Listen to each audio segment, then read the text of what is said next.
There is nothing wrong with your internet. Do not attempt to adjust your settings. We are controlling the podcast. We control the squealing and the screams. We can make your heart flutter, your eyes blur from tears, or sharpen your mind to crystal clarity. For the next hour, sit back. We are in control of what you hear. We repeat, there is nothing wrong with your settings. You are about to experience the awe and mystery known as the female mind. You are now entering the Fangirl Zone. Welcome to SYFY Talk on the Fangirl Zone, a podcast where we discuss the shows on the SYFY channel. I'm Steve. And I'm Sean, Fangirl S, and tonight we'll be discussing episode 1 of season 1 of the new show, Superstition. So this one's interesting. We have a little bit of a blast from the past popping up. Indeed we do. Mario Van Peebles, which he was huge, like all through the 80s. Yes. And the man looks exactly the same. There's something about him. He just doesn't age. He doesn't. It's so funky. And his daughter's starring in the show. Yes, she is. Now, he's the executive producer, right? Yes. Yeah, so it's pretty interesting. But, man, I don't know. I need these beauty secrets from some of these people. Yeah. I swear, they never age. He looks still as good as he did back then. So, I'm excited. Let's talk about the new show. You got some ratings for us, though. Yes, I do. It brought in a 0.12 in adults 18 to 49 with 0.453 million viewers, making it the 89th rated cable show for the day. Awesome. So for a Friday night, that's pretty good. It is. Now, I unfortunately was not able to watch it live, but I actually just rewatched it with the whole new group of shows last night. Being on vacation is nice. Yes, that's why I didn't see it last week either, because I was coming back from vacation. Yeah, those rare occasions when you get to do absolutely nothing and stay up late and not feel bad. So, right. So I apologize we did not get to live tweet with you guys, but we were watching it. We're pretty excited about this because this is something that I thought was kind of fun, and more so because they kind of, which I'm sure we'll talk about, but you heard little jabs about, like, shows like this that are on TV. And it wasn't, like, bad jabs or anything. No. But I thought that was hilarious because most of the time you don't get that. Right. So that's why I thought it was really fun. It's almost breaking the fourth wall, but not quite to the level of Deadpool. Right. All right, let's start with episode 1, the pilot. All right. Calvin Hastings returns home to reconnect with his family. But the reunion is cut short by a string of killings instigated by a supernatural villain only Calvin and his family can take down. Why that villain reminded me of Meatloaf for a second. I'm like, wait, no, that's not him. He's in another show. Yes. On SYFY Channel. Who was the villain? Because he looked so familiar. And I know I've seen him. Like, was he in another one of our sci-fi shows or? I don't think so. I may be wrong, but I didn't recognize him right off. Maybe he's just been in a lot of shows that I have seen. Right. It could be. Yeah. Could be a very... W. Earl Brown is his right. name. And I think he was in Preacher. Yes, that was why. That's it. He was in Preacher. I'm looking at him going, who is this man? So yeah, he was in season 1 of Preacher, which Jess and I talked about on Fangirl Zone. And we'll do a quick wrap up of season 2, maybe before she has the baby, maybe not. But I just look at it and it's so weird because he is such a different character in this. Right. And he's been in a bunch of stuff, but yeah, totally different from anything that jumped out at me. So I'm sorry. I totally jumped ahead, but I'm like, who is this man? I couldn't help it. So actually, I'm talking about the present day in the show, and we started in the past. Yes, we get a flashback. Calvin and his brother Arlo are running through the family cemetery being chased by who knows what. Yeah, there was a storm, so it made it all that more creepy. Oh, yes. They almost get hit by lightning about the time they get into their yard. And they run into their home and upstairs, and we see Calvin entering a code to get into an expansive room and places the ring into a drawer. So what's all this about? I'm like, is that something that was causing all of this? Especially because you hear the younger kids say, don't tell Pop. Don't tell him. It's like, uh-oh. Yeah, and did we do that? And it's like, did they take the ring or did they find the ring? I'm not sure. I think they took it. I was thinking that they took it, and I mean, obviously, this is complete me guessing, that they took the ring and somehow it triggered something. Right. That, like, the ring was holding back.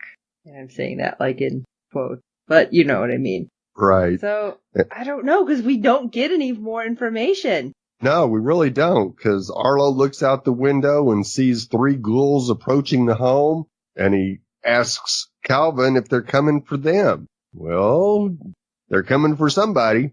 So Calvin tells Arlo to stay put, and he runs downstairs to find his mom and dad arming themselves for a battle. His father tells him to take care of his little brother as we hear glass breaking and Arlo screaming. So he's up on the 2nd floor, and something's happening to him upstairs as opposed to down. Right, and how the frick did whatever that was get up that high that fast. Right, which I'm like, wait, what?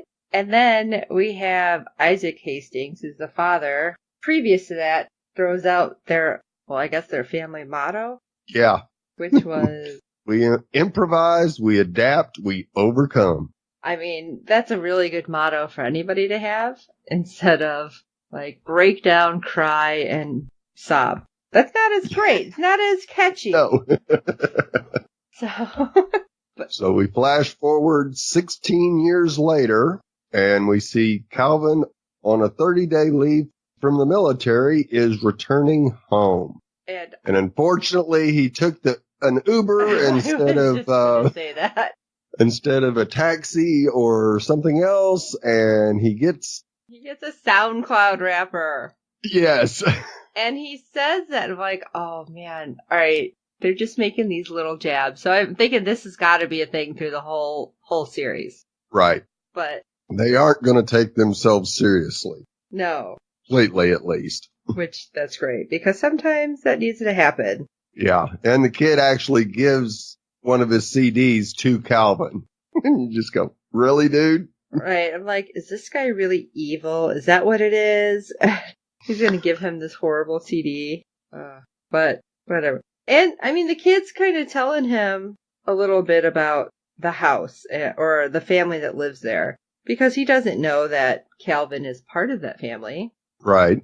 And he's like, no, I'm cool, but some people aren't so cool with them. And so right away you get the beginnings of, okay, what's going on? Why do people not like this family? Right. So I'm assuming that is also going to play a part. I think so. And I think we see that as well later on in the episode. Yes. Which later on, it really surprised me. Yes. But we have Calvin, enter the home, and there's like sliding doors. I don't know what those are called, like in the wall doors. They're closed, and he hears something, and he kind of peeks in the room, and it turns out this isn't just a normal home. No. It's a funeral home. I would have been creeped out growing up there, but that's just me. Right. And I'm sorry, but I think I was really creeped out with what was happening in the funeral that was going on. Because, they're talking, of course, very nicely. They're like, your father did what he loved, and this is what he wanted.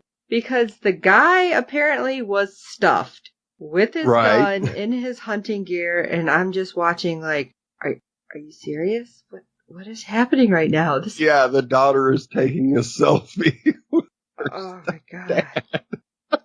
I'm seriously jaw on the floor, and I'm like, all right, this has got to be like just making fun of some of this stuff, because I don't know how to take this. But at the same time, I'm like, I bet there's people that ask for this. Right. There definitely could be, because they want to remember their loved one when they were happy. Oh God.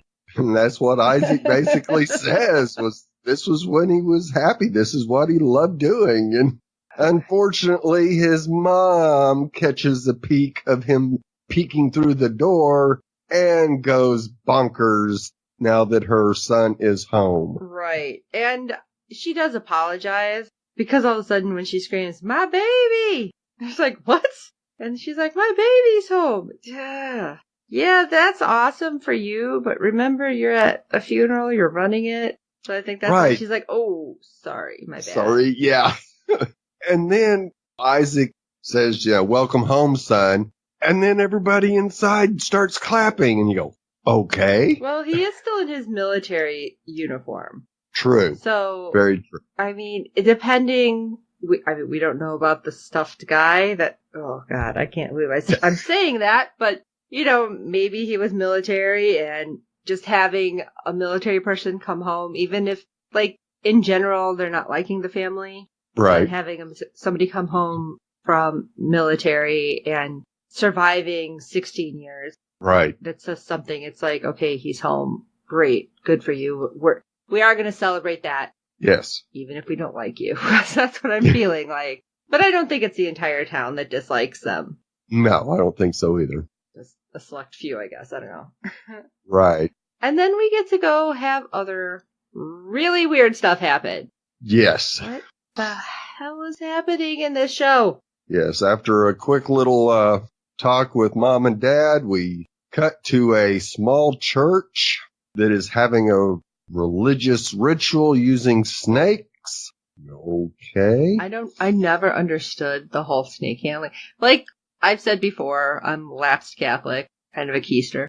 But the whole thing with just like religious rituals, just other than Catholic, I have no idea how any of them go. But snake handling and the fact that I've heard about this a lot.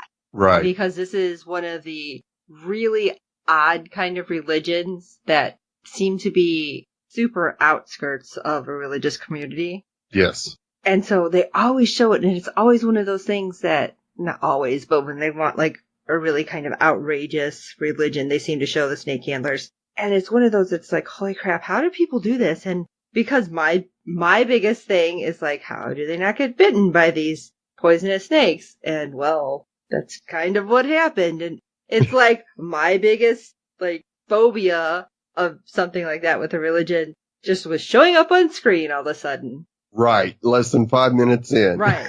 Because a man in black who comes in, and it wasn't Johnny Cash, I'll tell you that. Exactly. All of a sudden, like, kind of waves his hands, and the snakes are starting to be aggressive, and the handlers, like, can't handle the snakes. And they're biting them and they're attacking. And the one that went into that woman's ear. Yes. I mean, it looked like a really tiny, like, garden snake or whatever. Right. I'm not a snake person. Neither am I. An iguana, but that's about the extent. But it was like, what the hell is happening? Yeah. And then all of a sudden, more snakes come out of the pails. Right. Like, there was way more snakes in that pail than should have been. Well, I don't think they were all there to begin with. I think the pails just had the 3 that the handlers. Okay, that's why I'm like, even if there was an additional 1 or 2, I'm like, there's like 100 snakes in there or something, yes. Like all of a sudden. And the guy, you know, the man in black is walking and the snakes are just kind of moving out of the way and they're like jumping at people. And I'm sorry, I don't know if you noticed the one guy. It's like, did that snake just like flip that guy? Yeah.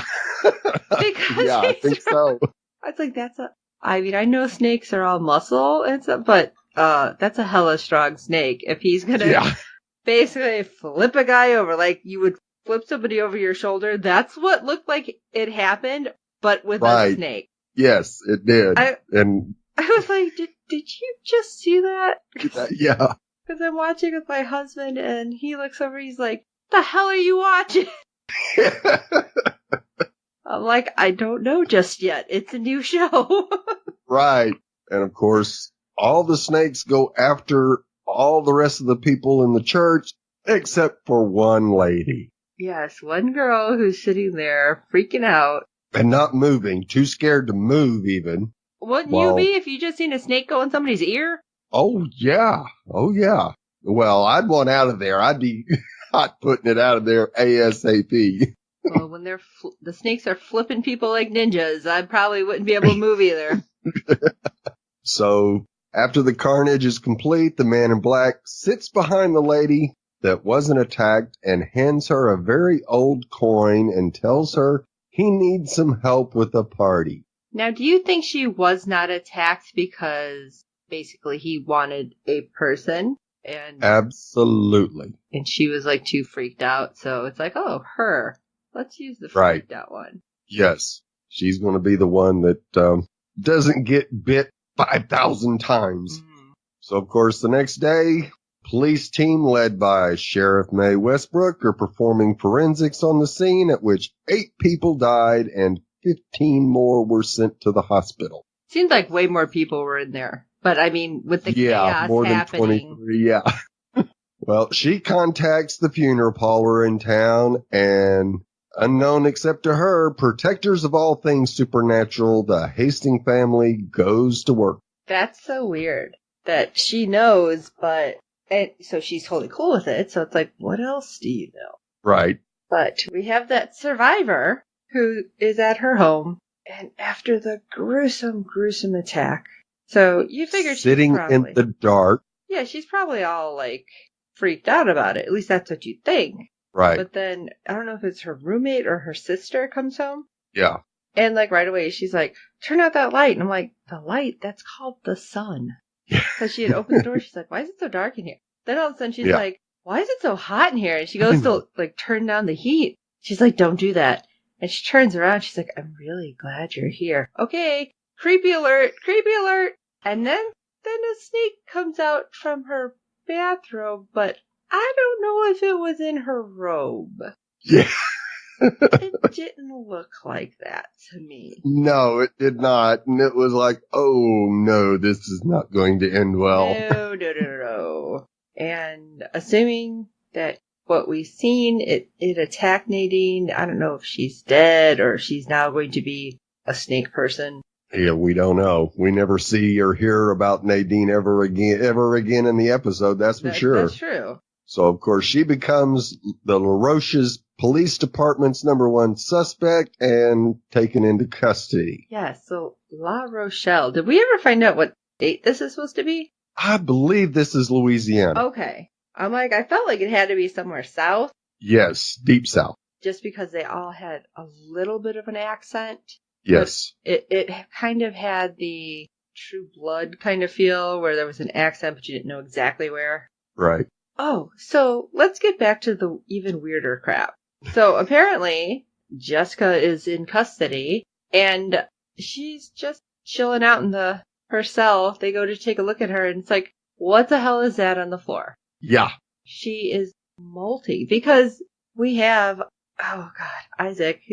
He's like, he looks and the sheriff kind of freaked out. She's like, what is that? And he's like, she's molting like a snake. Like, this is totally normal. Yeah, no big deal. Excuse me? Why are you so calm? I mean, we know why he's calm because this is what they do, but still, why are you so calm? That's not something I've ever seen before. Is that something you've seen before? Apparently so. Because, of course, Isaac catches sight of the gold coin that the dredge palmed off on Jessica, and it's got snakes embossed on it, and Isaac happens to know the special meaning it contains. Yeah. Yeah, and you go, okay. And wasn't it from, I don't remember if their medical examiner, who seems to be a mythology expert too, did she say it was from Mesopotamia? Yes. Okay, so we're going way, way back. Way, way back, yes. And you kind of have to wonder if Isaac and his wife aren't a whole lot older than they appear. Right. Well, Calvin, he kind of said that. He's like, of course he knows. He was there, but... Right, yeah. Is that him just, like, ribbing his dad? Like, yeah, you're old as dirt kind of thing? Or could it be more? That's a very good question. Makes you wonder. Makes you scratch your head a little bit. Yes, and their medical examiner at the funeral home, Miss Tilly, also knows a thing or two about world mythologies and informs them that the snake is a symbol of an ancient snake cult that also dabbles in cannibalism. Whoever touches the coin takes on the appetite of a snake and feasts. Yeah, not just any cannibalism, specifically newborn babies. Yeah. And it was kind of another little dig, because Calvin's reaching in to touch the coin in the bag. And that's when she's like, whoever touches the coin has the same appetite. She's like, maybe you lead with that. Right. Did anybody touch it? I almost did. I was like 0.5 millimeter away. Yes. But we find out an officer did touch the coin because he had to put it in the bag. And he's only been working half days because, record scratch, he has a newborn baby at home. Right. And right then we're like, shit. Yeah. So they race over to the right residence and arrive just in time. And they are able to get Byron under control. With his snake tongue. Yeah, at least Isaac did. Calvin basically got his backside handed to him. Yeah, but he also, Isaac said it was just spit, but it looked like venom being shot out, right. Like the way it shot out of his mouth. But the dude had a forked tongue and like the weird eyes of like, yeah, I don't know. I don't know if I can deal with this. If this is like, right. Like we're not even easing into it, like X-Files. No, we're jumping in. Because this was at what, like 20-minute mark? Right. And I'm like, holy crap, we're not even halfway in. And I got this guy with a forked tongue going all The Shining, breaking into the bathroom. Right. I was like, oh my God. What is happening? So back at the funeral home, Isaac takes Calvin upstairs into the alchemy room where most of the good stuff happens. In it are all the tools necessary to perform exorcisms and other mystical rituals to countervail the force of evil. It was like a TARDIS room, because it was way bigger than that. It should have been in that house. Right. Sure was. Now they have a little discussion where Isaac tells Calvin that because humans have so wrecked the planet, bad stuff is able to flourish. That means more work for their mom and pop shop. Now he shows Calvin this engraving on a bullet that apparently the rune gives it a little extra oomph, and it has to be done perfectly. So that's going to be Calvin's first test, and of course his first attempt was horrible as he scratches the bullet, and of course Isaac says, well, that one's worthless. Still a bullet, just not the good bullet that you need it to be. Right. But then he gets introduced to another character here. Not little girl, but a young woman named Garvey. Right. And that was the interesting part because, they had a little sizzle reel that they put together, and I got to see that. And when I first saw Garvey, I was thinking maybe 8 to 12 at the most. Yeah, I wasn't thinking she was that old, but apparently she's 16. Right. Because I did recall watching the episode, I heard B tell her that she was late picking up something. And so, if she is old enough to drive, then she must be at least 16. Right. And they have a nice little chat. And nice? I don't know if I'd say that. A very eye-opening chat. Yes, to say the least. And she drops the bomb on him that he is her daughter. Which he had no idea. No clue. And he, you have to wonder, okay, well, he's been gone 16 years, and if she's 16, okay, he must have had a girlfriend just before he left. And sure enough, he did. The sheriff. Yeah. Funny how nobody mentioned this, but that's actually touched on. Yes. That he left and he didn't have any contact with the family while he was gone. Or his ex-girlfriend. Right. And his father says to him, it was really hard not to tell you, but this is what she wanted. So they at least were in her life. So it's not like there was zero family contact, but him not knowing, that's got to be crushing, knowing that your parents knew and had contact all this time. Right. But he was obviously running. Yes, he was, from what happened in the past. So now he's supposedly back, but is he?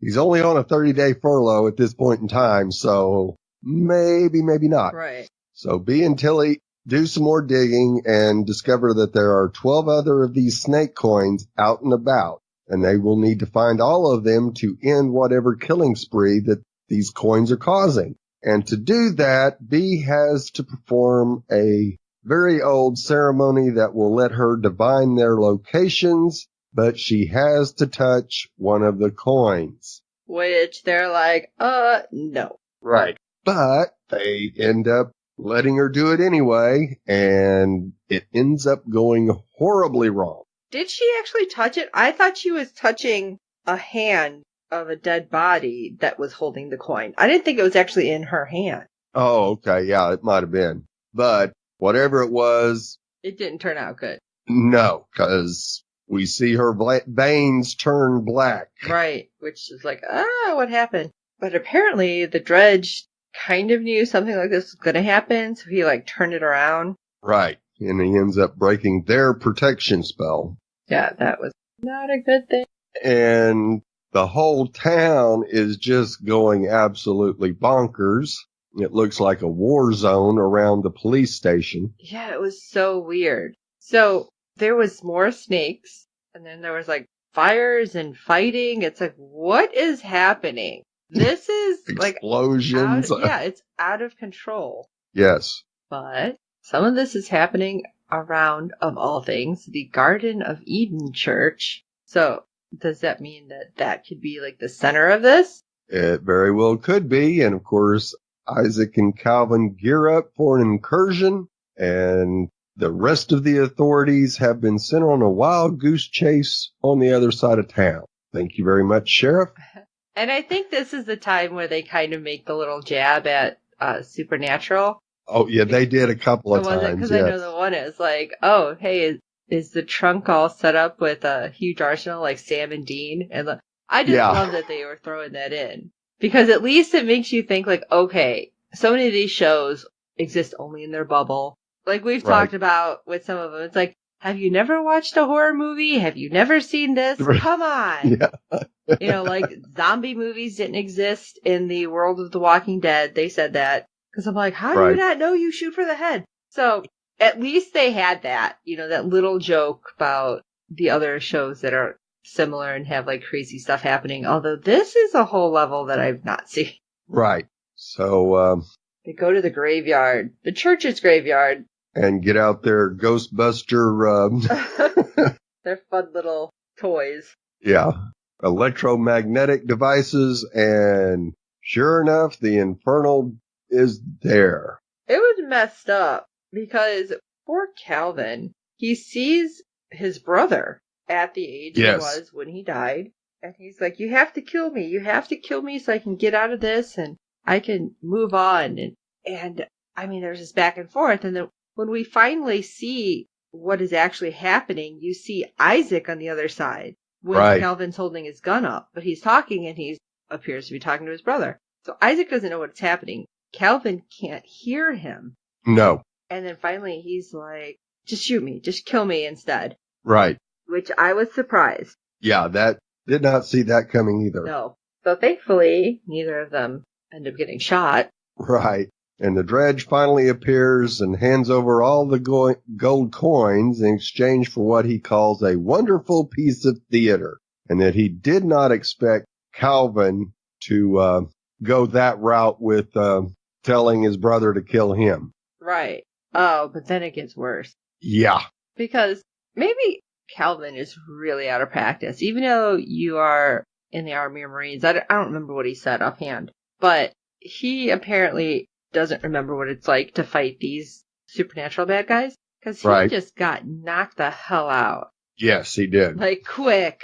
And his dad is holding his own. And then Calvin wakes up and he sees them fighting and the Dredge is choking his father. So he jumps up to grab the blade that his dad was using at one point and chops off his head. Except it wasn't his head. Right. I was like, what the hell just happened? Yeah. Because you see his dad's head roll. Right. And then the Dredge is like, oh, good. And I'm like, what? Yeah. For a opening episode of a series, to have it end with that was just absolutely insanity. It was. And I probably failed to mention it, that Calvin had said he came back because he kept having visions of his dad dead. Right. So how messed up is this? It's his fault. Even though technically it's the Dredge's fault, but it's his fault because he killed his father. Right. The Dredge just mentioned something about Oedipus complex. Right. How is Calvin going to be able to handle this? He's got his brother's death on his head, now his father's death on his head, Yep. and a daughter that he didn't know about. I don't think he's going back. No, I don't think he is either. But could this also be an illusion by the Dredge, just to make him think he killed his father? Ooh, that's interesting. Right. I mean, and somehow the Dredge knew that what he kept seeing. Right. Huh. Yeah, I think the Dredge is, from the way the Dredge reacted to Calvin, he's more interested in what makes Calvin tick than Isaac. That's real fascinating to me, is why is he so interested in Calvin? So maybe so. Especially because we see in a preview Isaac like walking away from the house. Right. Which that wouldn't make a whole lot of sense unless it's supposed No, to be it a wouldn't. flashback or something. Right. But then again, if he's producing it, he can do whatever he wants to do. Yes. I guess we'll have to. But wait I and don't see. think he's wanting to just appear in the first episode and be done. Mm-hmm. But we'll see. I mean, that was definitely a head-scratching ending, that's for sure. Yeah, I was not expecting that at all. So I guess we'll find out soon. Yes. Very soon.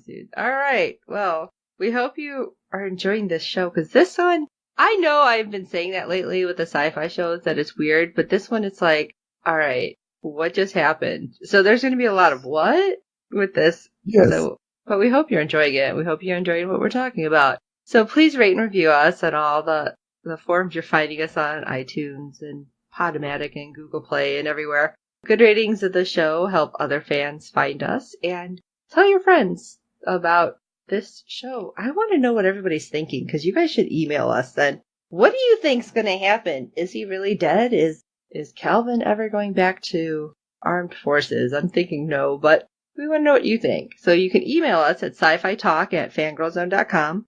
Make sure you're tweeting with us and with the show, because this obviously helps them know who's watching. Okay, wow, that sounded very Big Brother-ish. That's not what I meant. But it helps them know that we're watching and we're enjoying it. And the more fans that do, the more often shows like this get renewed. Yes, and we promise both of us should be tweeting for episode 2. Yes. The problem is sometimes life gets in the way, and we understand that. So if you're watching it anytime during the live or the 7 days following, just shoot a Twitter up there, a tweet. My God, I'm tired. I'm sorry. Shoot a tweet up there. It's like watching Superstition. What the hell just happened? Because I have a feeling that's going to be the catchphrase for the show. Yes.